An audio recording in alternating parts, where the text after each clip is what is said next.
ఏంటా 1000 రూపాయలు సరే 1 రూపాయి కొట్టేసి గారు నమస్కారం. మావయ్య గారు టైం అయిపోతుంది, మళ్ళీ ఎక్కడున్నారు కనుక్కోండి. నరేంద్ర గారి ఫ్యామిలీ వచ్చేసారు. వచ్చారా? ఇక అటుకల తిట్టు. బా తప్పుకోరా. నమస్కారం బాబు. నమస్కారం బాబు. రండి రండి. రండమ్మా రండి. ఏంటి? నమస్కారం. రండి మరి. రండి. భారతి జయ బాగున్నారా? బాగున్నాను బామ్మ. నువ్వెలా ఉన్నావు? ఈయన మహాలక్ష్మి బాబాయ్. బాగున్నారా? ఎలా కనబడుతున్నాను? బాగా కనబడుతున్నారు.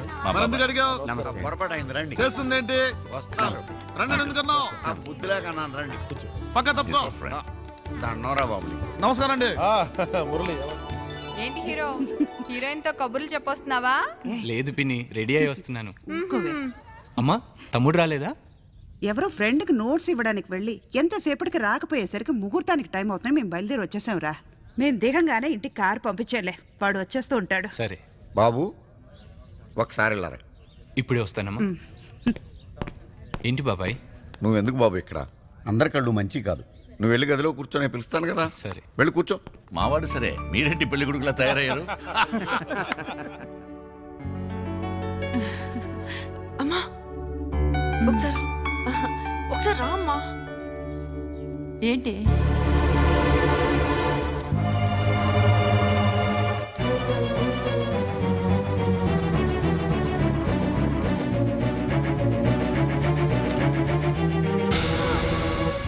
భగవంతుడా ఎంత ఘోరం జరిగిపోయిందో.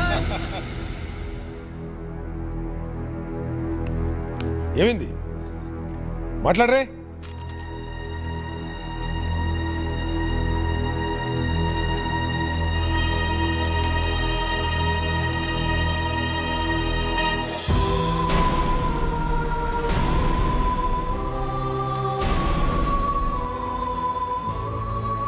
ఏమైంది బాబు గారు?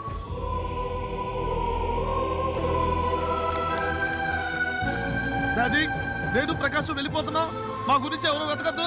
దీప్తి, అమ్మా, అన్నయ్య, మన ప్రకాశ్ గడ. నాకేం అర్థం కాదు. ఇందులో అర్థం కాకపోవడానికి ఏముందిరా? వాళ్ళిద్దరూ లేచిపోయారు. బాబాయ్, ఏంటా మాటలు? ఎందుకు అలా అరుస్తావు? నువ్వు అరిచేంత మాత్రాన్ని నిజం అబద్ధం అయిపోతుందా? జానే లేడా కుర్రాడు?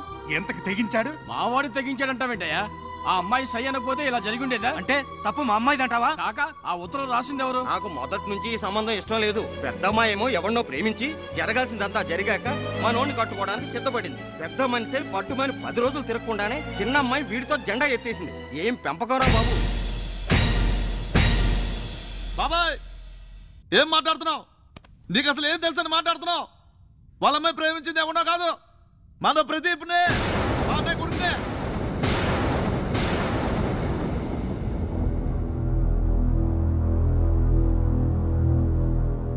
అతను అన్నది నిజమేనా? నిజమేనండి. కానీ ఆ ప్రేమ విషయం మీకు చెప్తే మీరు ఒప్పుకోరని భయంతో వాళ్ళిలా. అంటే ఈ విషయం మీ అందరికీ ముందే తెలుసు అన్నమాట. సారీ రఘురాం గారు, ముందే అంటే నాకు ఈ మధ్య తెలిసింది. అన్నీ తెలిసే నన్ను నా కుటుంబాన్ని వెధవల్ని చేశారన్నమాట. ఏం మనిషివయ్యా నువ్వు? ఏం కుటుంబమయ్యా నీది? చిన్నవాళ్ళు తప్పు చేస్తే మందలించి సరిదిద్దాల్సింది పోయి వాటితో కలిసి డ్రామాలాడతావా? అది కాదు రఘురాం గారు. ఆ రోజు నా కూతుర్ని నీ కోడలుగా చేసుకుంటానన్నప్పుడు అడగకుండానే వరం ఇచ్చే దేవుడు అనుకున్నాను. కానీ నీ మనసులో ఇంత కుట్రుందని తెలుసుకోలేకపోయాను. ఇంత దిగజారి ప్రవర్తించడానికి సిగ్గులేదయ్యా నీకు? కంట్రోల్ కంట్రోల్ చేసుకుని మాట్లాడు. నోటికి వచ్చినట్టు మాట్లాడుకో. వాళ్ళ ప్రేమ విషయం మా వాళ్ళకి ఎవరికి ముందే తెలీదు, మా అన్నయ్య కూడా తెలీదు. కానీ తెలిసిన తర్వాత ఊరుకోలా. వెంటనే మీకు చెప్పడానికి బయలుదేరాడు. కానీ మధ్యలో మీ కూతురు. నా మీద నీకేమాత్రం గౌరవం ఉన్నా ఇంకొక మాట మాట్లాడుకో.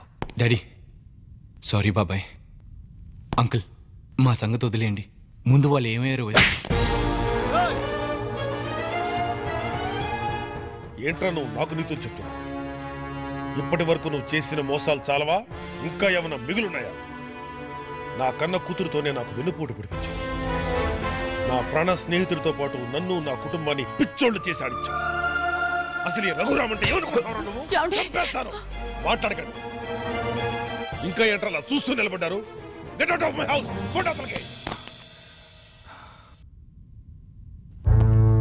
రఘురామ్ గారు, నన్ను నా కుటుంబాన్ని బాగా అర్థం చేసుకున్నారు. థ్యాంక్స్. వస్తాం. రండి. మిస్టర్ నరేంద్ర, ఇప్పటికే మీ వల్ల ఒక కూతురు జీవితం నాశనం అయిపోయింది. నీ చిన్న కొడుకు కారణంగా నా దీప్తికి జరగరాంది ఏదైనా జరిగిందంటే మిమ్మల్ని ఎవరిని ప్రాణాలతో వదలను, సజీవ దహనం చేస్తాను. జాగ్రత్త.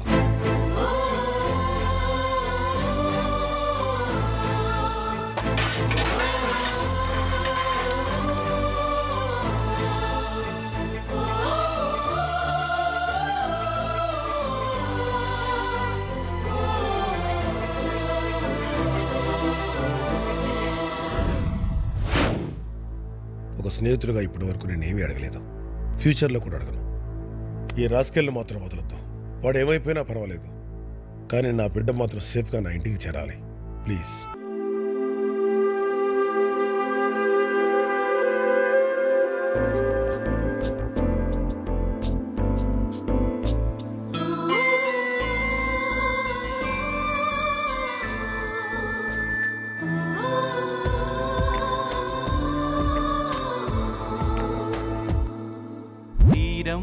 కనిపించని నాడు కాలం వెలుగయ్యింది, తీరా దరి చేరేలోగా నిసిలా మారింది.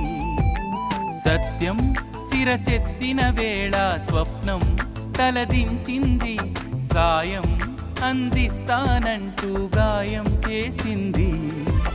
తడియారని కన్నులకి ఓదార్పే లేదా, విధి ఆడే ఆటలకి అలుపైన రాదా. అమృతాన్ని విషం చేసే అందమైన బద్ధం.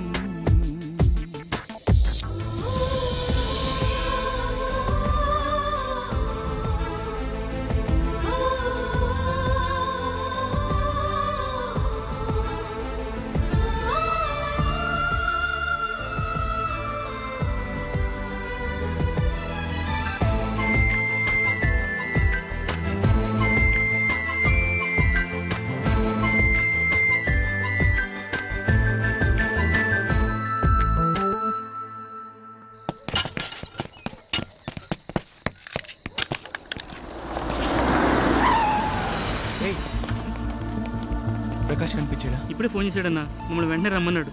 చాలా టెన్షన్గా ఉన్నాడన్నా, మేము అక్కడికే బయలుదేరుతున్నాం. ఎక్కడి నుంచి ఫోన్ చేశాడు?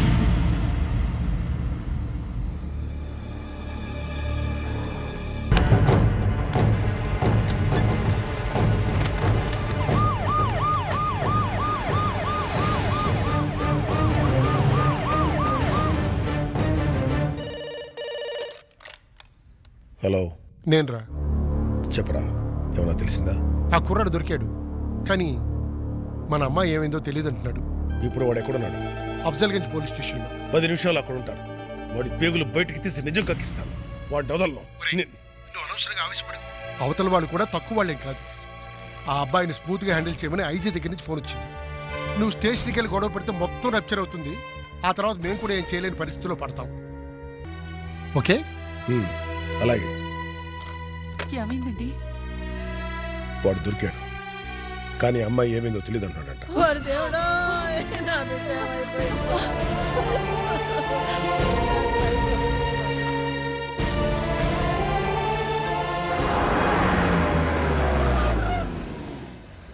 మొత్తం మీ గ్యాంగ్ ఎంతమంది? సార్ గ్యాంగ్ ఏంటి సార్? అమ్మాయిని ఎక్కడ తీసుకెళ్లారు? అమ్మాయిని ఏం చేశారు? నిజంగానే నాకేం తెలియదు సార్. ఇద్దరు కలిసి వెళ్తున్నట్లు లెటర్ పెట్టి ఇప్పుడు అమ్మాయి ఏమైందో తెలియదు. Excuse me, I miss brother. మీతో మాట్లాడటానికి కొంచెం భయపడుతున్నట్టున్నాడు. నేను మాట్లాడతాను. ఒక 2 minutes టైం ఇవ్వండి. చూడండి, ఇలాంటి అడగాల్సిన పద్ధతులు అడిగితే గానీ నిజాలు బయట రావు. I know how to handle it. Please inspector, just 2 minutes మాట్లాడండి. Thank you.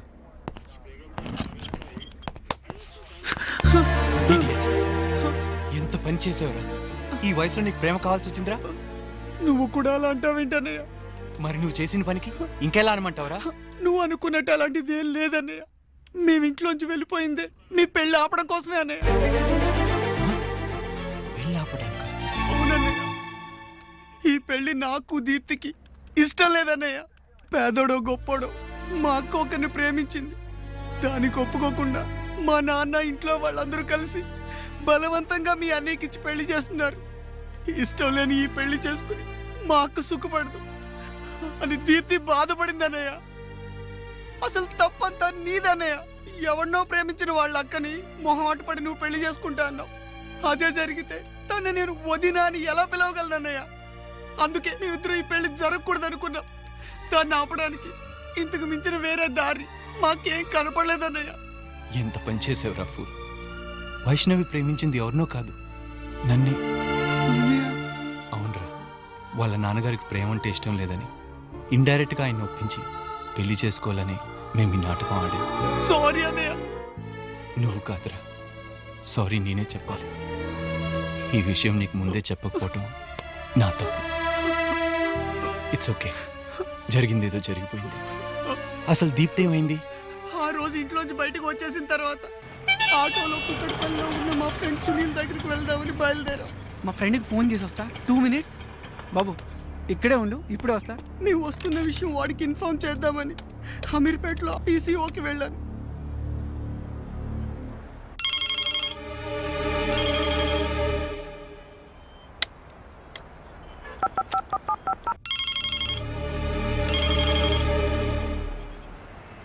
ఫోన్ 2-3 సార్లు ట్రై చేశాను, కానీ రెస్పాన్స్ లేదు. ఫోన్ పెట్టి బయటకు వచ్చేసరికి ఆటో లేదు, దీప్తి కూడా కనపడలేదు అన్నయ్య. అక్కడ ఉన్న వారిని అందరినీ ఎంక్వైరీ చేశాను, ఎవరికి తెలియదన్న. కనీసం ఆటో నంబర్ అయినా నోట్ చేసావా? లేదన్నయ్య. అన్నయ్య, ఆ auto back side red colour లో ఒక డేంజర్ సింబల్ ఉందన్నయ్య. ఆ ఆటో వాడికి లెఫ్ట్ సైడ్ మీసం ఇక్కడ కట్ అయి ఉందన్నయ్య. అంతకు మించి నాకేం గుర్తులేదన్నయ్య. దీప్తికి ఏమైందో నాకు చాలా భయంగా ఉందన్నయ్య.